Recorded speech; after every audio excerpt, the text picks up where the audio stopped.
Mettre de l'ordre dans le milieu des auto-écoles tout en modernisant les outils de formation et le déroulement des épreuves d'examen pour la délivrance du permis de conduire. Voilà quelques réformes que le ministre des Transports entend engager pour cette année 2019. Un assainissement nécessaire donc, du secteur des auto-écoles s'impose et qui est demandé par les promoteurs d'auto-écoles avec qui nous allons continuer les réformes.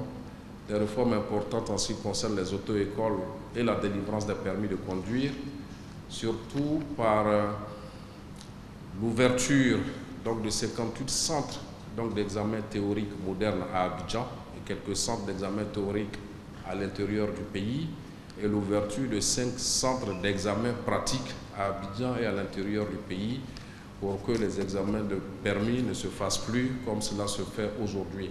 S'agissant du transport aérien, Amadou Koné a rappelé les performances réalisées par le secteur en 2018, notamment au niveau de l'accroissement du trafic qui a atteint 2 180 000 passagers à décembre 2018. Pour Air Côte d'Ivoire, il a félicité les instances dirigeantes de la compagnie nationale pour les récents résultats enregistrés. La compagnie nationale Air Côte d'Ivoire, avec 780 652 passagers en 2018, contre 717 000 passagers en 2016, occupe désormais la place de première compagnie en zone CEDEAO CEMAC, avec environ 54% de part de marché.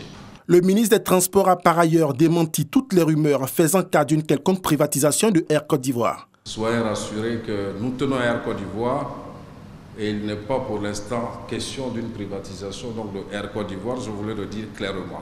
Au titre des vols extérieurs, après la desserte de New York, Amadou Koné a annoncé l'ouverture de nouvelles lignes d'ici à fin 2019 à Washington et Montréal, sur le continent américain et à Doha, au Moyen-Orient. Dans l'ensemble, les acteurs du secteur ont salué les réformes et actions prévues pour la redynamisation du secteur des transports. Nous avons compris l'engagement du gouvernement à tout mettre en œuvre pour que le secteur des transports en général se développe, mais particulièrement le secteur du transport routier puisse prendre son envol.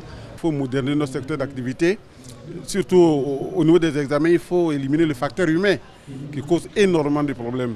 Donc vraiment, ça nous va droit au cœur. Ça va moderniser et vraiment, ça va booster l'auto-école même à l'horizon 2020. Le secteur des transports joue un rôle important dans le développement économique de la Côte d'Ivoire. Sa contribution au PIB oscille entre 7 et 12%.